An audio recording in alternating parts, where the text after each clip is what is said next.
नमस्कार दोस्तों, मैं विक्रांत चौधरी एसके बुक्स के यूट्यूब चैनल पर आपका करंट अफेयर्स की क्लास में स्वागत करता हूं।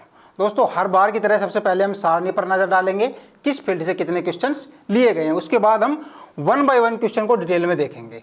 35 क्वेश्चन है टोटल। खेल से हमने 6 क्वेश्चन लिए हैं, प्रमुख व्यक्ति और नियुक्ति से 9 क्वेश्चन लिए गए हैं, स्थान से 3 क्वेश्चन हैं, पुरस्कार की बात करें तो पुरस्कार से 2 क्वेश्चन है, पुस्तक से हमने 1 क्वेश्चन लिया गया है, रक्षा से 3 क्वेश्चन है, विज्ञान और प्रौद्योगिकी से 2 क्वेश्चन है, योजना से 4 क्वेश्चन लिए गए हैं, दिवस से 1 है और विविध से टोटल 4 क्वेश्चन है। टोटल 35 क्वेश्चन होते हैं। शुरुआत करेंगे हम खेल के साथ में। पहला सवाल देखेंगे खेल का। हाल ही में भारतीय क्रिकेट टीम का मुख्य बॉलिंग कोच किसे बनाया गया है? भारतीय पुरुष क्रिकेट टीम का जो मुख्य बॉलिंग कोच बनाया गया है वो किसे बनाया गया? ऑप्शन है, ए है जेम्स एंडरसन, बी है पारस महाम्ब्रे, सी है मोने मोरकल और डी है विनय कुमार। तो भारतीय क्रिकेट टीम का जो मुख्य कोच है वो आपको पता है गौतम गंभीर है, लेकिन जो भी बॉलिंग कोच बनाया गया है वो मोरने मोरकल को बनाया गया। साउथ अफ्रीका के ये ऑलराउंडर खिलाड़ी हैं, गेंदबाज ऑलराउंडर। इनको अभी भारतीय क्रिकेट टीम का कोच बनाया गया है। ठीक है, बॉलिंग कोच। ये पारस भाम्रे के स्थान पर, पहले कौन थे? पारस भाम्रे थे, उसके स्थान पर अभी मोरने मोरकल को भारतीय पुरुष क्रिकेट टीम का बॉलिंग कोच बनाया गया है। ठीक है, ये देख सकते हैं, ये गेंदबाजी कोच हैं और ये गौतम गंभीर मुख्य कोच हैं। नेक्स्ट देखते हैं, हाल ही में किस भारतीय पैरा शटलर को बैडमिंटन विश्व महासंघ ने निलंबित कर दिया है? ए है मानसी जोशी, बी है प्रमोद भगत, सी है मनदीप कौर और डी है नीलेश शास्त्री। तो विश्व महासंघ जो बैडमिंटन का है उसने प्रमोद भगत को, भारतीय पैरा शटलर हैं ये, इनको निलंबित कर दिया गया है। क्यों किया है इसके बारे में जान लेते हैं।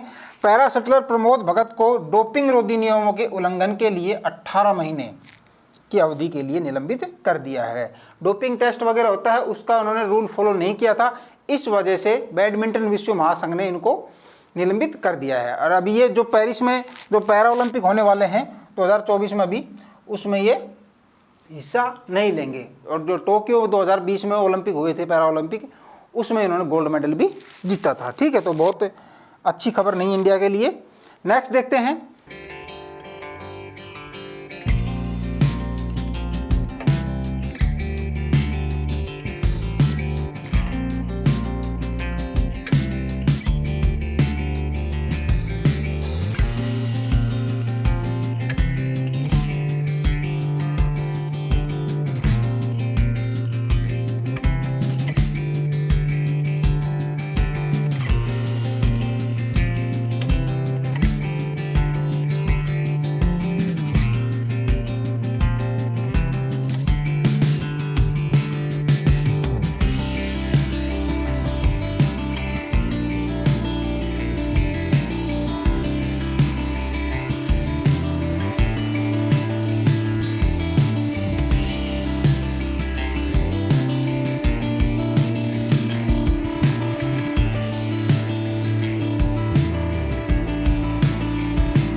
हाल ही में पेरिस पैरा ओलंपिक 2024 के उद्घाटन समारोह में भारतीय दल के ध्वजवाहक के रूप में किसे चुना गया है?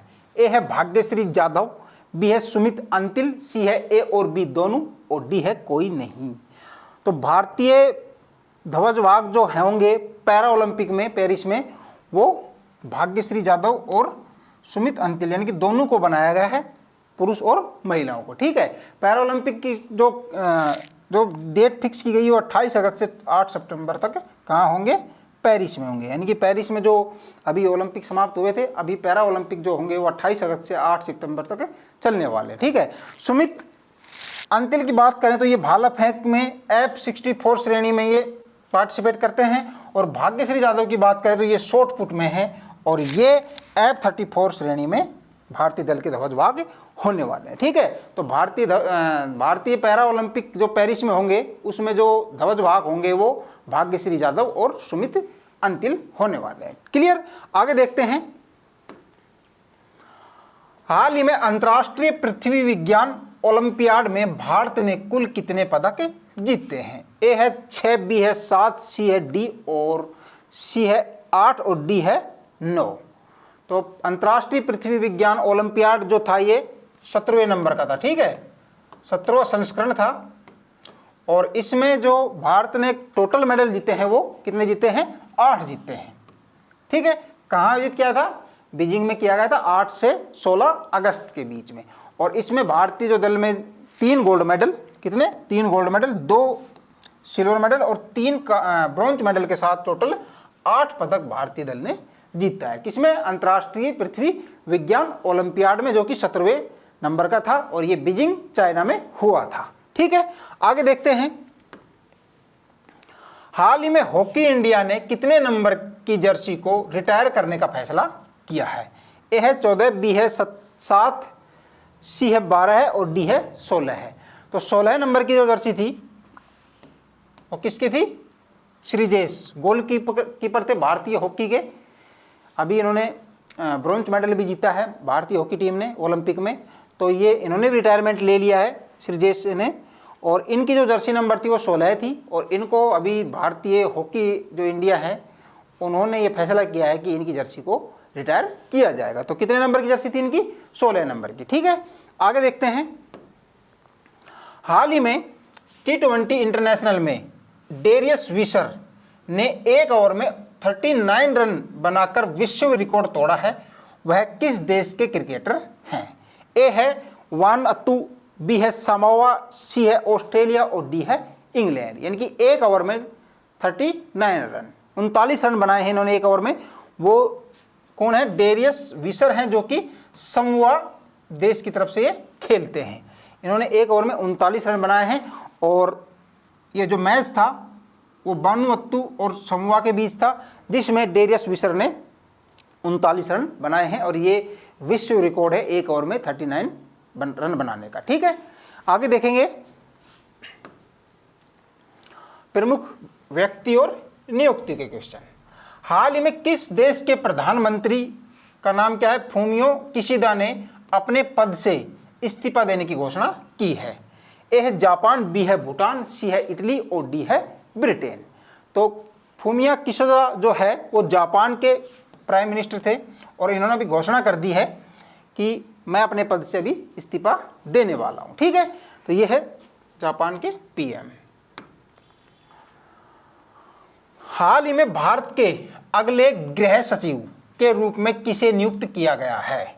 ए है देवेंद्र सिन्हा, बी है अजय भल्ला, सी है गोविंद मोहन और डी है राजन सिंह। तो भारत के अगले जो गृह सचिव होने वाले हैं वो गोविंद मोहन जी होने वाले हैं। ठीक है, और ये अजय भल्ला के स्थान पर, ठीक है, तो अजय भल्ला थे, इनके स्थान पर अभी ये गोविंद मोहन जी भारत के अगले गृह सचिव के रूप में नियुक्त किए जा रहे हैं। और ये असम, इनकी बात करें तो ये असम मेघालय कैडर के 1984 बैच के IAS अधिकारी हैं। कौन? गोविंद मोहन। और जुलाई माह में इन्हीं की अगुवाई में भारत और अमेरिका के ने पहला सांस्कृतिक संपदा समझौता जो किया था वो गोविंद मोहन की ही अगुवाई में किया गया था। ठीक है, तो अगले गृह सचिव कौन है? गोविंद मोहन जी। नेक्स्ट देखेंगे, हाल ही में संयुक्त राष्ट्र ने भारत के नए राजदूत के रूप में किसे नियुक्त किया है? ए है राजेश कुमार, बी है रुचिरा कंबोज, सी है पी हरीश और डी ऑप्शन है आपका नवीन श्रीवास्तव। तो संयुक्त राष्ट्र में जो भारत का नया राजदूत नियुक्त किया गया है वो पी हरीश जी को किया गया है। ठीक है, और पी हरीश जी रुचिरा कंबोज का स्थान लेने वाले, यानी कि पी हरीश से पहले रुचिरा कंबोज जी थी, इनके स्थान पर अभी संयुक्त राष्ट्र में भारत का जो नया राजदूत नियुक्त किया गया है वो पी हरीश जी किया गया है। ठीक है, इनके बारे में जान लेते हैं। 1990 बैच के ये IFS अधिकारी हैं, इंडियन फॉरेन सर्विस से थे और वर्तमान में ये जर्मनी में भारत के राजदूत के रूप में कार्य कर रहे थे। ठीक है, ये जर्मनी में थे भारत के राजदूत के रूप में, लेकिन अभी इनको संयुक्त राष्ट्र में इनको भारत का राजदूत नियुक्त किया गया, किनके स्थान पर? रुचिरा कंबोज के स्थान पर। ठीक है, आगे देखते हैं, हाल ही में पेटोगंट्रान शिनावात्रा किस देश की प्रधानमंत्री बनी है? ए है जापान, बी है थाईलैंड, सी है बांग्लादेश और डी है भूटान। तो किस देश की प्राइम मिनिस्टर बनी है? ये थाईलैंड की। ठीक है, और अब तक के थाईलैंड की जो प्राइम मिनिस्टर बने हैं उसमें सबसे युवा प्राइम मिनिस्टर हैं ये। ठीक है, ये देख सकते हैं आप, 37 एज की ही मात्र ये इनको अभी थाईलैंड का प्रधानमंत्री बनने का मौका मिला है। नेक्स्ट देखते हैं, हाल ही में डॉक्टर राम नारायण अग्रवाल का निधन हो गया है, उनका संबंध था। ए है अंतरिक्ष वैज्ञानिक, बी है शिक्षा शास्त्री, सी है राजनीतिज्ञ और डी है लेखक। डॉक्टर राम नारायण अग्रवाल जी का भी निधन हुआ है। उनका संबंध पूछा गया तो वो क्या थे? अंतरिक्ष वैज्ञानिक थे वो। ठीक है, और इनको अग्नि मिसाइल के जनक के रूप में भी जाना जाता है। किनको? डॉक्टर राम नारायण अग्रवाल जी को। ठीक है, देख सकते हैं आप, अग्नि मिसाइल के जनक के रूप में, है ना। आगे देखते हैं, हाल ही में किसके द्वारा अमृत ज्ञान कोष और फैकल्टी डेवलपमेंट नामक पोर्टल लॉन्च किए गए हैं? ए है नरेंद्र मोदी, बी है एस जयशंकर, सी जितेंद्र सिंह और डी है अमित शाह। तो अमृत ज्ञान जो कोष और फैकल्टी डेवलपमेंट नामक पोर्टल जो लॉन्च किया गया है वो डॉक्टर जितेंद्र सिंह जो कि केंद्रीय मंत्री हैं इनके द्वारा किया गया है। ठीक है, केंद्रीय मंत्री डॉक्टर जितेंद्र सिंह ने नई दिल्ली स्थित विज्ञान भवन में लोक सेवा प्रशिक्षण संस्थान सम्मेलन में मिशन कर्मयोगी के तहत, किस मिशन के तहत? मिशन कर्मयोगी के तहत अमृत ज्ञान कोष और फैकल्टी डेवलपमेंट पोर्टल लॉन्च किया है। किसने? डॉक्टर जितेंद्र सिंह जी ने। ठीक है, आगे देखेंगे, हाल ही में प्रवर्तन निदेशालय यानी कि ईडी के निदेशक पद पर किसे नियुक्त किया गया है? ए है योगेंद्र सिंह, बी है संजय कुमार मिश्रा, सी ऑप्शन है आपका राहुल नवीन और डी है मनोज सिन्हा। तो ईडी का जो नया निदेशक बनाया गया है वो राहुल नवीन जी को बनाया गया है।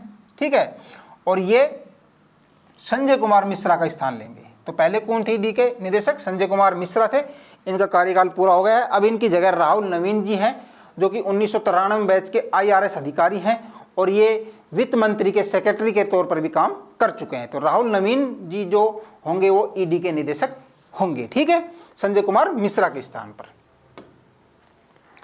हाल ही में सुंदर राजन पद्मनाभन का निधन हो गया है, उनका संबंध था। ए है एयरफोर्स, बी है नेवी, सी है इंडियन आर्मी और डी है इनमें से कोई नहीं। तो सुंदर राजन जी पद्मनाभन उनका निधन हो गया है और वो इंडियन आर्मी से उनका ताल्लुकात था और वो इंडियन आर्मी में 20वें सेनाध्यक्ष के तौर पर वो बने थे। 2000 से 2002 तक उन्होंने इंडियन आर्मी में सेना अध्यक्ष के रूप में अपना सेवा दिया था। ठीक है, तो 2000 से 2002 के बीच में 20वें नंबर के ये सेनाध्यक्ष थे। कौन? सुंदर राजन पद्मनाभन जी। ठीक है, इनका भी हाल ही में निधन हो गया है। क्लियर? आगे देखते हैं, भारतीय तटरक्षक बल ICG इंडियन कोस्ट गार्ड के महानिदेशक कौन थे जिनका हाल ही में दिल का दौरा पड़ने के कारण देहांत हो गया है? ए है मनप्रीत सिंह, बी है VR चौधरी, सी है राकेश पाल और डी है इनमें से कोई नहीं। तो भारतीय तटरक्षक बल यानी कि इंडियन कोस्ट गार्ड के जो महानिदेशक थे इनका भी हाल ही में वर्तमान में बात की जाए तो दिल का दौरा पड़ने की वजह से इनका देहांत हो गया है। वो राकेश पाल जी थे। ठीक है, तो महानिदेशक थे ये भारतीय तटरक्षक बल के राकेश पाल जी। आगे देखते हैं, स्थान से संबंधित क्वेश्चन है अभी। हाल ही में किस राज्य की शिवपुरी जनपद पंचायत में देश की पहली PM जनमन कॉलोनी का निर्माण हुआ है? ए है राजस्थान, बी है उत्तर प्रदेश, सी है मध्य प्रदेश और डी ऑप्शन है बिहार। तो देश की जो पहली PM जनमन कॉलोनी जो बनी है वो मध्य प्रदेश के शिवपुरी में बनी है और लगभग 4500 परिवारों को यहाँ पर सुविधा मिली है, मकान में रहने की, पक्के मकान मिले हैं। तो देश का यह पहला जनपद पंचायत है जो कि PM जनमन कॉलोनी के रूप में पूर्णतः इसका निर्माण किया गया है। ठीक है, तो मध्य प्रदेश राज्य में शिवपुरी जनपद का पड़ता है। ठीक है, पंचायत में। आगे देखेंगे, हाल ही में फिल्म महोत्सव का आयोजन कहाँ पर हुआ है? ए है नई दिल्ली, बी है शिमला, सी है मुंबई और डी है जयपुर। तो फिल्म महोत्सव का आयोजन जो हुआ है वो शिमला में हुआ है। कहाँ पर? शिमला में, ठीक है। और राष्ट्रीय फिल्म पुरस्कार की शुरुआत 1954 में हुई थी और भारत सरकार के फिल्म समारोह निदेशालय द्वारा पुरस्कार समारोह का आयोजन किया जाता है, ठीक है। तो शिमला में फिल्म महोत्सव का आयोजन किया गया था। आगे देखते हैं, हाल ही में 28वें केंद्रीय एवं राज्य सांख्यिकी संगठन सम्मेलन का आयोजन कहां पर किया गया? ए है मुंबई, बी है नई दिल्ली, सी है अहमदाबाद और डी है बेंगलुरु। तो कहां पर किया गया था? 28वें नंबर का था केंद्रीय एवं राज्य सांख्यिकी संगठन का सम्मेलन नई दिल्ली में किया गया था, ठीक है। आगे देखते हैं, पुरस्कार से संबंधित है अभी। हाल ही में 70वें राष्ट्रीय फिल्म पुरस्कार में सर्वश्रेष्ठ अभिनेता का अवार्ड किसे प्रदान किया गया है? ए है ऋषभ शेट्टी, बी है अक्षय कुमार, सी है अल्लू अर्जुन और डी है रणवीर सिंह। तो 70वें राष्ट्रीय फिल्म पुरस्कार का जो आयोजन हुआ था वो शिमला में हुआ था, आपको पता है। और इसका जो सर्वश्रेष्ठ अभिनेता का अवार्ड जो मिला है वो ऋषभ शेट्टी को मिला है, ठीक है। ऋषभ शेट्टी की जो मूवी थी कंतारा मूवी के लिए इनको बेस्ट एक्टर का अवार्ड मिला है। इसके अलावा बात कर ली जाए सर्वश्रेष्ठ फिल्म की, तो आटम जो कि मलयालम है, और सर्वश्रेष्ठ हिंदी फिल्म की बात की जाए तो गुलमोहर है, ठीक है। सर्वश्रेष्ठ फिल्म की बात की जाए तो आटम है जो कि मलयालम मूवी है, और सर्वश्रेष्ठ हिंदी मूवी की बात करें हम तो गुलमोहर है। इसके अलावा सर्वश्रेष्ठ अभिनेत्री की बात करें तो दो को मिला है अवार्ड, ये नित्या मेनन है जो कि थिरुचिराम्बलम के लिए मिला है मूवी के लिए, और मानसी पारेख है, उनको कच्छ एक्सप्रेस के लिए सर्वश्रेष्ठ अभिनेत्री का इनको अवार्ड मिला है, ठीक है। तो ये थे इंपॉर्टेंट आपके लिए। सर्वश्रेष्ठ फिल्म हो गया, सर्वश्रेष्ठ अभिनेता, सर्वश्रेष्ठ अभिनेत्री और सर्वश्रेष्ठ हिंदी फिल्म, ठीक है। आगे देखते हैं, हाल ही में राष्ट्रपति द्रौपदी मुर्मू जी द्वारा सशस्त्र बलों और केंद्रीय सशस्त्र पुलिस बलों के कर्मियों के लिए कितने वीरता पुरस्कारों की घोषणा की गई है? ए 105 है, बी में 103, सी ऑप्शन 109 और डी है 107। तो अभी केंद्रीय कर्मियों के लिए वीरता पुरस्कार की जो घोषणा की गई है वो 103 लोगों को दिया जाएगा। उनकी डिटेल देख लेते हैं। 4 तो कीर्ति चक्र दिए जाएंगे, जिनमें से 3 को मरणोपरांत दिए जा रहे हैं। इसके अलावा 18 शौर्य चक्र हैं, उनमें से 4 लोगों को मरणोपरांत दिए जा रहे हैं। एक सेना पदक है जो वीरता के क्षेत्र में है, और 63 सेना पदक हैं जो कि 2 को मरणोपरांत दिए जाएंगे, और 11 नौसेना पदक है और 6 वायुसेना पदक है। टोटल 103 पदक हैं जो राष्ट्रपति द्वारा केंद्रीय सशस्त्र पुलिस बल और सशस्त्र बल के कर्मियों को दिया जाने वाला है, ठीक है। आगे देखते हैं, पुस्तक से संबंधित सवाल एक कि हाल ही में भारत के 75 महान क्रांतिकारी नामक पुस्तक का विमोचन किया गया है। इस पुस्तक के लेखक कौन है? ए है भीम सिंह, बी है नवीन प्रकाश, सी है आलोक रंजन और डी है हरिवंश नारायण। तो भारत के 75 महान क्रांतिकारी का जो पुस्तक का जो लेखक है वो भीम सिंह जी हैं, ठीक है।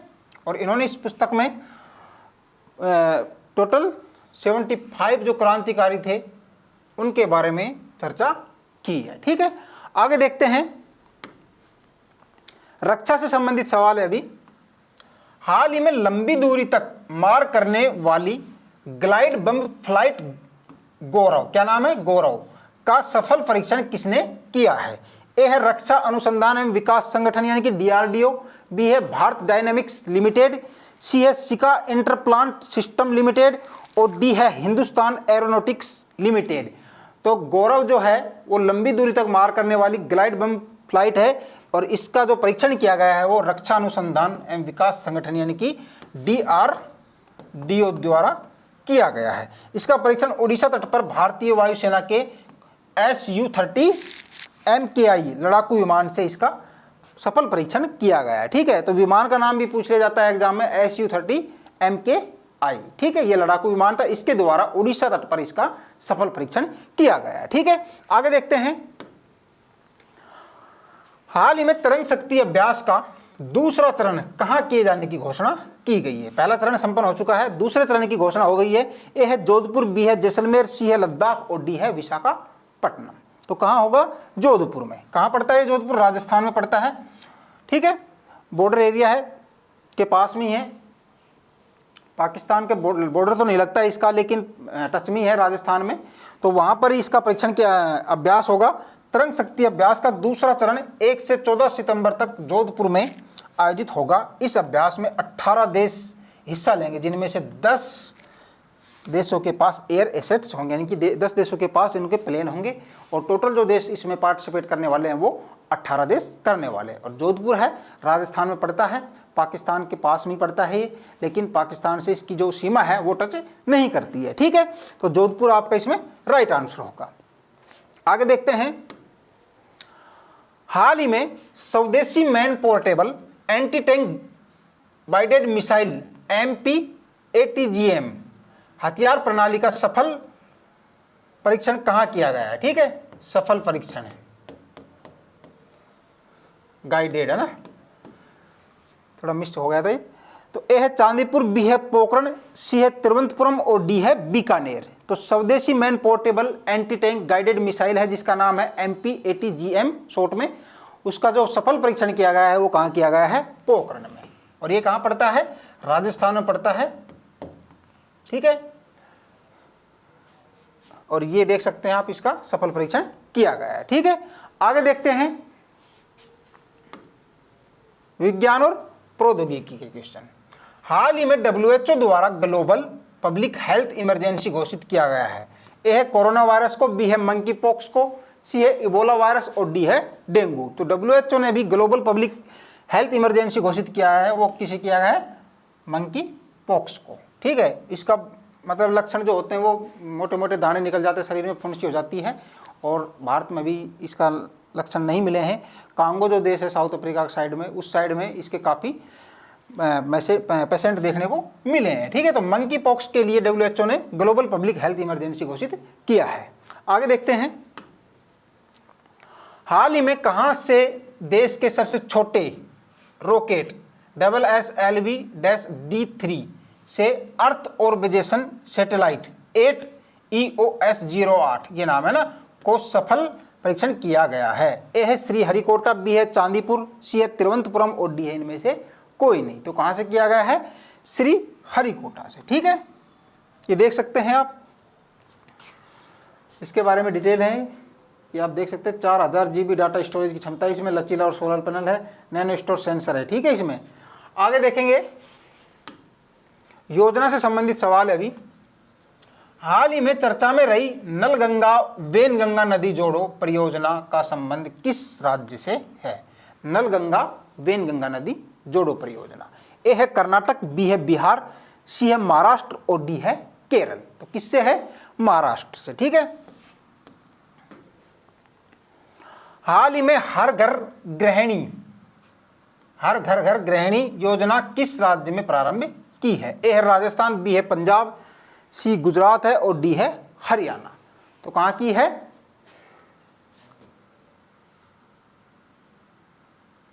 हरियाणा में। ठीक है, हरियाणा आपका राइट आंसर होगा। इसमें क्या है कि 500 रुपये में जो गरीब परिवार हैं उनको गैस सिलेंडर दिए जाएंगे, साल में उनको 12 सिलेंडर मिलेंगे। ठीक है, और ये हर घर गृहिणी योजना हरियाणा से संबंधित है ना। आगे देखते हैं, हाल ही में बाल पौष्टिक आहार योजना किस राज्य के मुख्यमंत्री द्वारा शुरू की गई है? बाल पौष्टिक आहार योजना। ए है हरियाणा, बी है उत्तर प्रदेश, सी है हिमाचल प्रदेश और डी है गुजरात। तो कहां की गई है? हिमाचल प्रदेश में। ठीक है, बाल पौष्टिक आहार योजना कहां से? हिमाचल प्रदेश से। नेक्स्ट देखते हैं, हाल ही में किस राज्य सरकार ने मुख्यमंत्री मैया सम्मान योजना शुरू की है? ए है असम, बी है झारखंड, सी है राजस्थान और डी है उत्तर प्रदेश। तो किसने की है? झारखंड सरकार ने ये मुख्यमंत्री मैया सम्मान योजना शुरू की है। इसमें महिलाओं को हर महीने 1000 रुपये दिए जाएंगे। ठीक है, 12,000 रुपये प्रति साल इनको मिलने वाले हैं। नेक्स्ट देखते हैं, दिवस से संबंधित सवाल है। हाल ही में विभाजन विभीषिका स्मृति दिवस कब मनाया गया? ए है 13 अगस्त, बी है 17 अगस्त, सी 21 अगस्त और डी है 14 अगस्त को। तो विभाजन विभीषिका का स्मृति जो दिवस है वो 14 अगस्त को मनाया गया था। उस समय जब भारत का विभाजन हुआ था इसके ही उपलक्ष्य में इसको मनाया जाता है और 14 अगस्त 2021 से मोदी सरकार ने इसको प्रारंभ किया था। ठीक है, नेक्स्ट देखते हैं, विविध से संबंधित सवाल है भी। हाल ही में 3 समुद्री संरचनाओं का नाम अशोक, चंद्रगुप्त व कल्पतरु रखा गया है। इनका संबंध किससे है? ए है हिंद महासागर, बी है बंगाल की खाड़ी, सी है अरब सागर और डी है मन्नार की खाड़ी। तो ये 3 नाम जो रखे गए हैं अशोक, चंद्रगुप्त व कल्पतरु, ये हिंद महासागर में रखे गए हैं। ठीक है, बात की जाए ये नाम हिंद महासागर की खोज व समझ के प्रति उसकी प्रतिबद्धता को दर्शाता है। इसके नामांकन का जो प्रस्ताव है वो तो भारत ने रखा था। इसके अलावा अंतर्राष्ट्रीय हाइड्रोग्राफिक संगठन और यूनेस्को के अंतर सरकारी महासागरीय आयोग ने इसके द्वारा अनुमोदित किया गया था। ठीक है, आगे देखेंगे। हाल ही में छात्राओं को सैनिटरी नैपकिन खरीदने के लिए नगद राशि देने वाला देश का पहला राज्य कौन सा बना है? ए है उत्तर प्रदेश, बी है केरल, सी है मध्य प्रदेश और डी है राजस्थान। तो मध्य प्रदेश राज्य है वो पहला राज्य बना है जो कि 300 रुपये सालाना नगद के रूप में कक्षा 5 से 7वीं तक की बालिकाओं को दिए जाएंगे। ठीक है, देखते हैं आगे। हाल ही में नंदरायन पक्षी अभ्यारण्य और काजूवेली पक्षी अभ्यारण्य को रामसर स्थल की सूची में शामिल किया गया है। यह किस राज्य में है? ए है तमिलनाडु, बी है मध्य प्रदेश, सी है हरियाणा और डी है राजस्थान। तो नंदरायन पक्षी अभ्यारण्य और काजूवेली जो पक्षी अभ्यारण्य है उनको रामसर स्थल की सूची में शामिल किया गया है और ये तमिलनाडु राज्य के अभ्यारण्य, पक्षी अभ्यारण्य। ठीक है, अंतिम सवाल देखते हैं आज का। हाल ही में चुनाव आयोग ने कितने राज्य या केंद्र शासित प्रदेश में चुनाव की तारीख का ऐलान किया है? 1, 2, 3 या 4? तो अभी चुनाव आयोग ने घोषणा कर दी है कि इनकी डेट आ गई है। किस किस की? J&K की और हरियाणा की। J&K की बात करें तो इसमें 90 सीटों पर विधानसभा चुनाव होने वाले हैं और इसमें 3 चरणों में होंगे, 18, 25, ये तो सितंबर है। ठीक है, दोनों है ना, और एक है 1 अक्टूबर का। बात करें हरियाणा की तो हरियाणा में भी 90 सीट पर विधानसभा चुनाव होंगे और इसमें जो होगा 1 चरण में होगा वो 1 अक्टूबर को होगा। दोनों का रिजल्ट सेम आएगा, 4 अक्टूबर को इनका रिजल्ट आने वाला है। ठीक है, तो 3 चरणों में J&K में होंगे 18 सितंबर, 25 सितंबर और 1 अक्टूबर को, और हरियाणा में 1 अक्टूबर को चुनाव विधानसभा के होने वाले हैं और 4 अक्टूबर को इनका दोनों का रिजल्ट आएगा। ठीक है, धन्यवाद दोस्तों। कैसी लगी आपको क्लास कमेंट करके बताएं। वीडियो को लाइक करें, चैनल को सब्सक्राइब करें, अपने दोस्तों के साथ शेयर करें। मिलेंगे नेक्स्ट वीडियो में। जय हिंद।